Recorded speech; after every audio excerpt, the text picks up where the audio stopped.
Ladies and gentlemen, welcome yourselves back to Twizz Reviews, a brand new series on this channel where we thoroughly review games, looking at a variety of different elements to the game such as the graphics, the gameplay, its lifespan, and lots of other factors that make the game what it is. So please feel free in the comment section to request any games that you want us to review, and even let us know your thoughts in the comment section down below. But the game that we're going to be reviewing this week is Rage Simulator 20...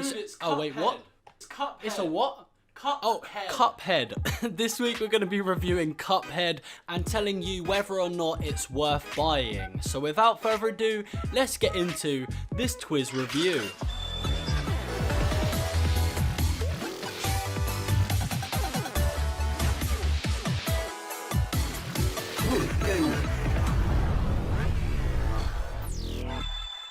So firstly, just some of the facts about Cuphead. The game was released on September the 29th of 2017 after consistently getting delayed time and time again, and it's only available on Xbox One and Steam.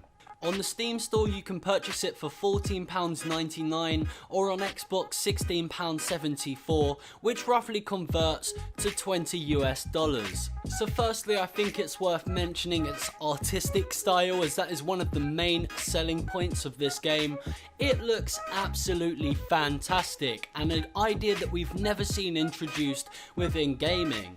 The entire time you're playing the game, you're absolutely stunned by the incredible graphics and just the way they've implemented some of the bosses and characters to just work as if you're actually playing within a cartoon environment. It feels amazing and it looks incredible. The art is so well done. So you spawn into this cartoonish world as a character named Cuphead, or if you're playing with two players, another version named Mugman. As you roam the beautiful cartoonish world through a bird's eye view map, you have multiple locations that you can choose from, and you choose the direction in which you wish to go. One of the first things that you'll stumble across within this map is Pork Rind's Emporium shop, where you can buy upgrades for Cuphead and Mugman. These upgrades will generally help you throughout your entire journey by giving you weapon upgrades or health upgrades, but you can buy them with coins which are found throughout the game. Cuphead and Mugman can shoot, jump whip, aim, use special abilities, and dash, and the controls are slightly finicky and they take a little while to get used to, but once you get the hang, you'll manage to get through the world in no time. So the whole game consists of fighting bosses. Now each boss is very different. Some bosses will throw stuff, some bosses will roll, and they can even evolve into other things, and the artistic style with it makes the game that much more appealing. However, this game is specifically designed to mess you up. You're going to rage at this without a doubt, and that's how the game's designed. You have to learn the processes and kind of learn the pattern in which the boss is going to commence so that you can actually defeat the boss. Without upgrading, each character has 3 lives, and you will find yourself consistently dying until you learn the right pattern on which you have to do to actually defeat the boss. I'm so mad. Alright, more frogs. Okay.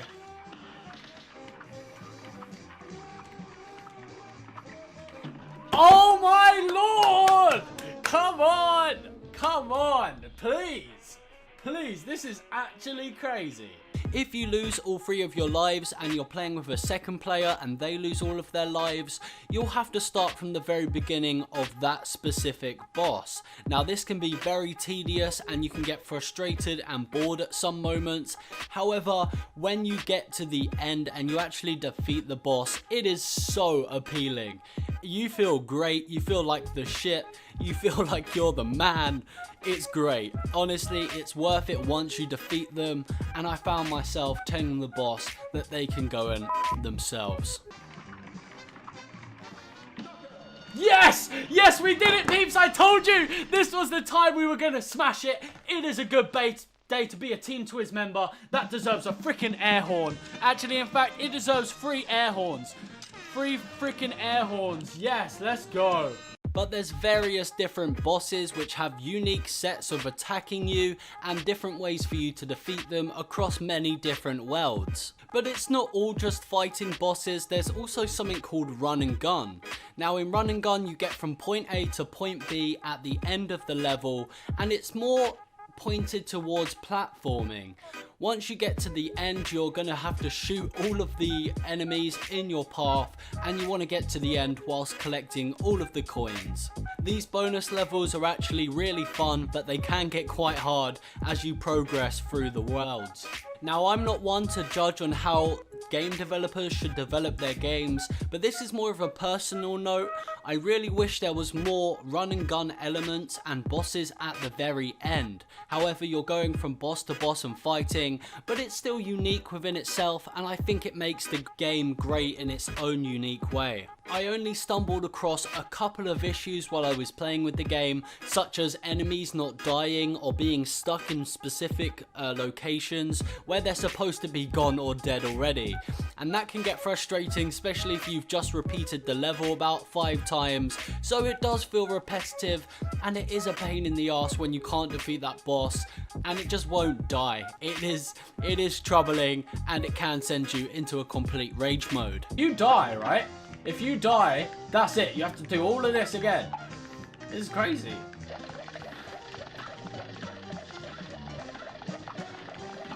Oh, come on now. Look, why is that bee not dying? Hacks. Glitch. There's a glitch. There's a glitch. Look, I found a glitch. The actual lifespan of the game itself can be quite long. The only reason this is because the bosses do take time and time again. You will consistently keep dying. That's the way the game's designed, and it does expand the lifespan of the game itself quite longer. However, it is incredibly frustrating, undescribable in fact. You have to experience it for yourself to realize how much of a pain in the butt it can be. Another amazing feature about this game is that I really enjoyed the soundtrack. The soundtrack is amazing, and the music fits perfectly to the style of the game that they were trying to put across to their users. The music doesn't get annoying when the levels repeat. It's so fluent and it works. The build up of the tune comes when bigger and better bosses come around, and it just works perfectly with the game that they've produced. Rise and maybe go outside, grab a book and get some.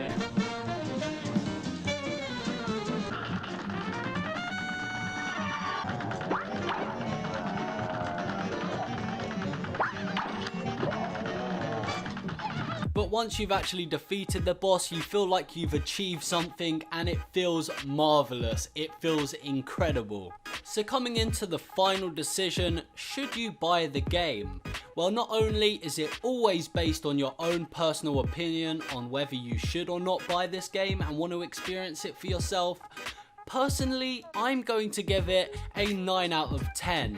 I'm more of a third-person gamer, or at least within a 3D environment, but I do love 2D platformers, and this is really the icing on the cake that made me really like this game. The graphics were incredible, the gameplay was fun, when you defeated the bosses, it felt incredible, and just overall, I thought it was a fantastic game. So whether you should buy the game or not, I personally think you should at least give it a go. However, that is completely up to you, and I think this game is absolutely fantastic. So ladies and gentlemen, hopefully you did enjoy this review today. It's the first one within our series, so please in the comment section let me know how I've done, and also recommend a game that you would like me to thoroughly review. I will break it down and give you the goods and the bads. So thank you so much for watching. Make sure to subscribe if you're brand new. I will keep you entertained, and that is a promise. And also chuck a like to show some appreciation, or whether you actually enjoyed the review. Thank you all for watching. Have yourself a fantastic day. This episode has been hosted by your boy DJ Lordsy inside the place, and peace.